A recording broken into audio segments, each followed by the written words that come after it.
Hello. I'm glad you could be here, and I'm glad you're listening.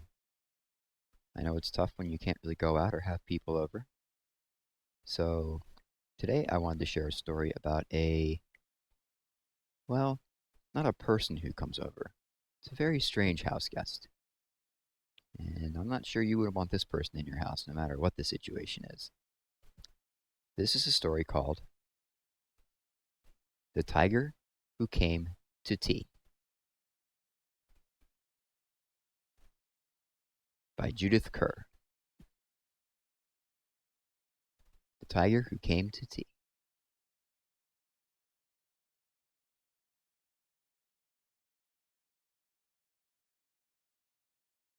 Once there was a little girl called Sophie, and she was having tea with her mummy in the kitchen. Suddenly, there was a ring at the door.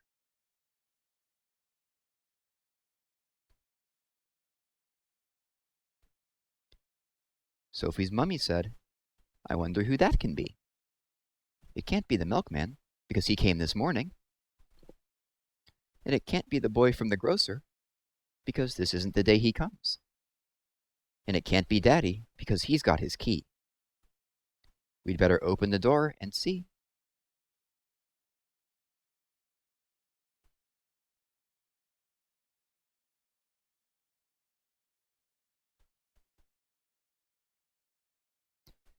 Sophie opened the door, and there was a big, furry, stripy tiger.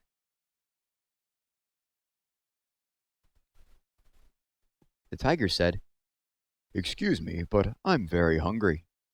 Do you think I could have tea with you?" Sophie's mummy said, "Of course, come in." So the tiger came into the kitchen and sat down at the table. Would you let a tiger into your house? I don't know if I would, even if he was very polite.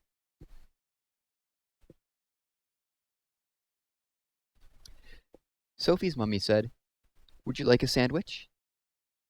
But the tiger didn't take just one sandwich. He took all the sandwiches on the plate and swallowed them in one big mouthful. And he still looked hungry, so Sophie passed him the buns.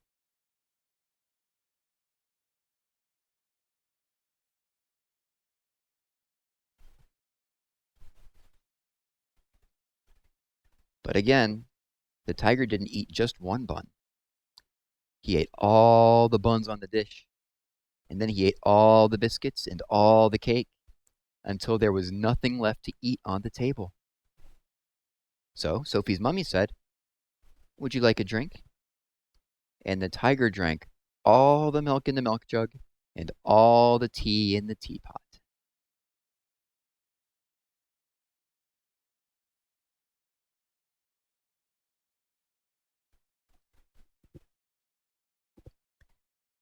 And then he looked around the kitchen to see what else he could find.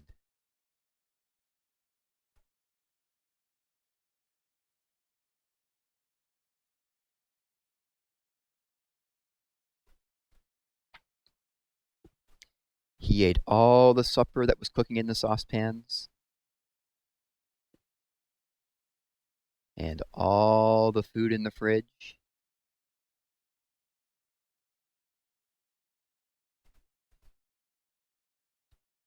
and all the packets and tins in the cupboard.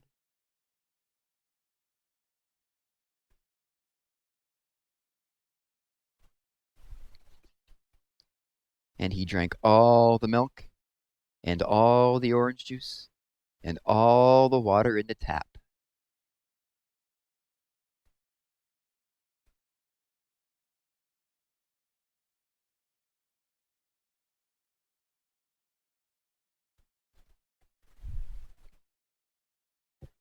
Then he said, "Thank you for my nice tea. I think I'd better go now." And he went.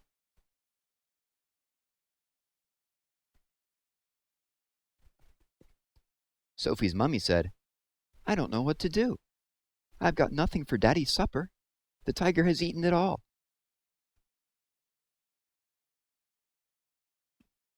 And quite a mess he left there, too.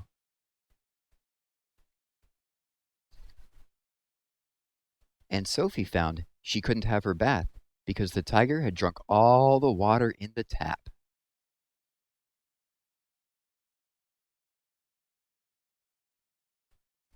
Just then, Sophie's daddy came home.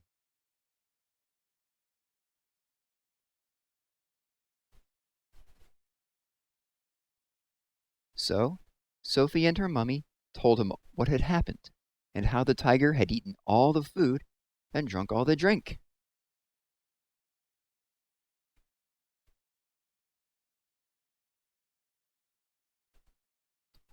And Sophie's daddy said, "I know what we'll do. I've got a very good idea. We'll put on our coats and go to a cafe."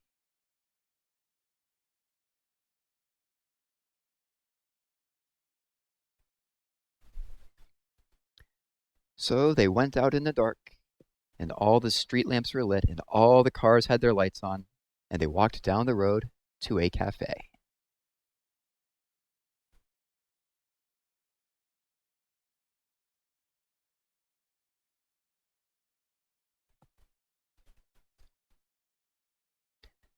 And they had a lovely, lovely supper with sausages and chips and ice cream.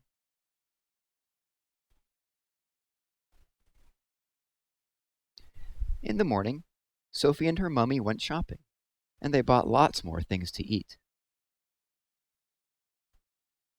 And they also bought a very big tin of tiger food, in case the tiger should come to tea again.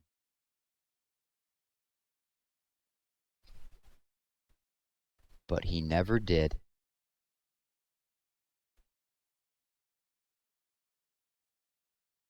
The end.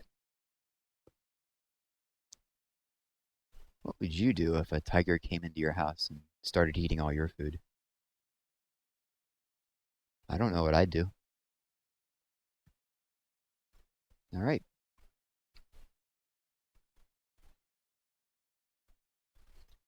The next one is also about a house, but it's not about house guests, and it's not really about any strange animals or any kind of problem like that.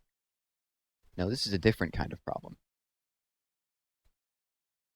And the problem in this case is a big orange splot.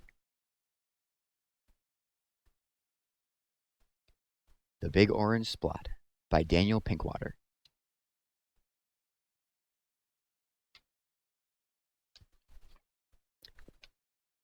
Mr. Plumbean lived on a street where all the houses were the same.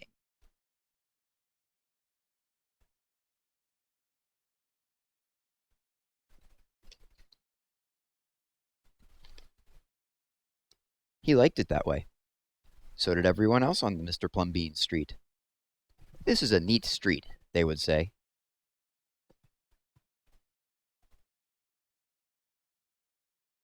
Then one day, a seagull flew over Mr. Plumbean's house. He was carrying a can of bright orange paint. No one knows why. And he dropped the can, no one knows why, right over Mr. Plumbean's house.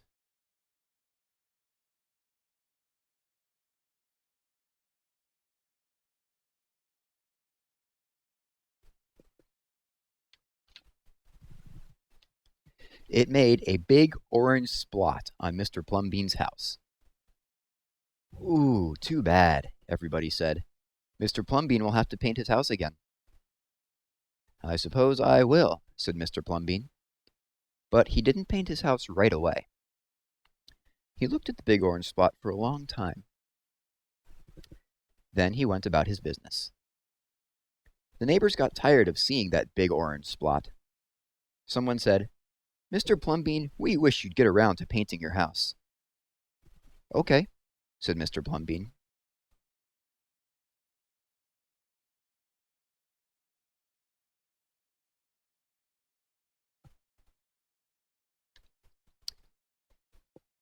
He got some blue paint and some white paint, and that night he got busy. He painted at night because it was cooler. When the paint was gone, The roof was blue. The walls were white, and the big orange Splot was still there. Then he got some more paint. He got red paint, yellow paint, green paint, and purple paint.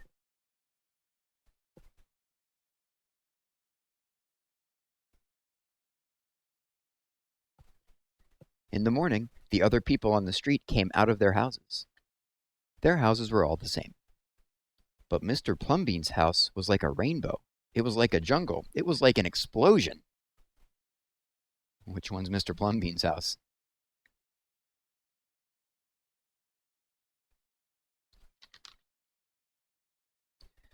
There was the big orange Splot, and there were little orange spots. There were stripes. There were pictures of elephants and lions and pretty girls and steam shovels. Elephants, steam shovels, lion. The people said, "Plumbean has popped his cork, flipped his wig, blown his stack, and dropped his stopper." They went away muttering. That day, Mr. Plumbean bought carpenter's tools. That night, he built a tower on top of his roof, and he painted a clock on the tower. What do you think that's going to look like?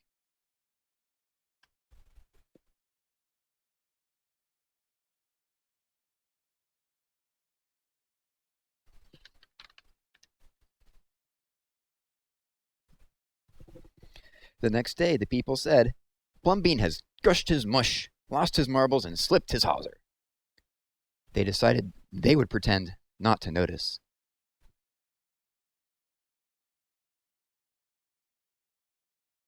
That's a hard thing not to notice, though.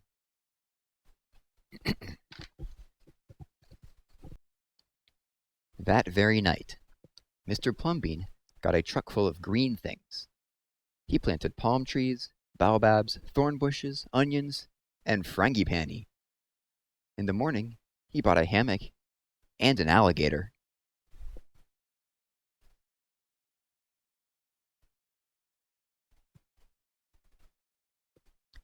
When the other people came out of their houses, they saw Mr. Plumbean swinging in a hammock between two palm trees. They saw an alligator lying in the grass, and Mr. Plumbean was drinking lemonade.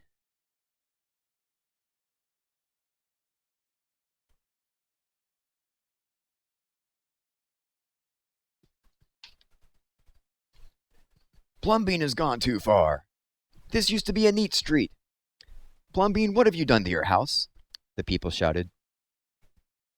"My house is me, and I am it. My house is where I like to be, and it looks like all my dreams," said Mr. Plumbean. The people went away. They asked the man who lived next door to Mr. Plumbean to go and have a talk with him. "Tell him that we all liked it here before he changed his house. And tell him that his house has to be the same as ours, so we can have a neat street."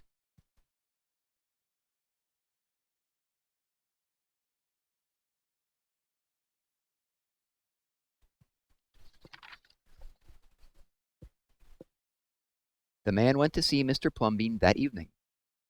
They sat under the palm trees, drinking lemonade and talking all night long.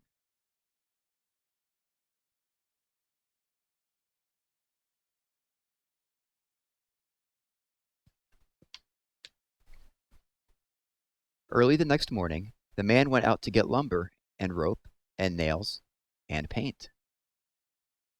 When the people came out of their houses, they saw a red and yellow ship next door to the house of Mr. Plumbean.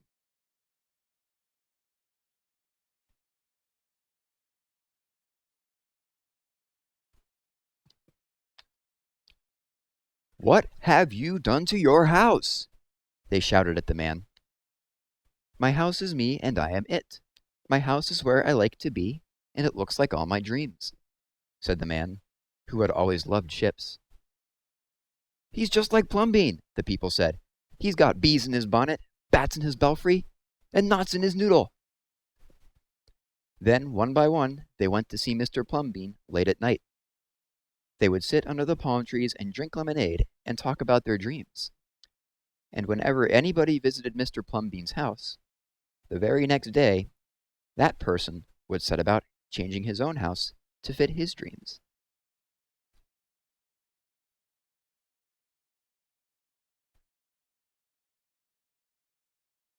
What do you think the next door neighbor's dream was?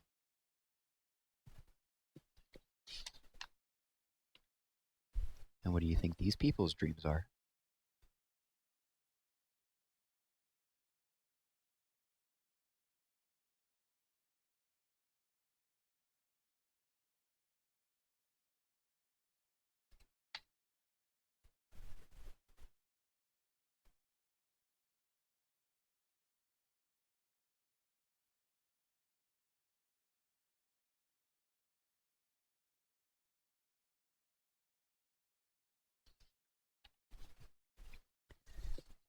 Whenever a stranger came to the street of Mr. Plumbean and his neighbors, the stranger would say, "This is not a neat street." Then all the people would say, "Our street is us, and we are it. Our street is where we like to be, and it looks like all our dreams."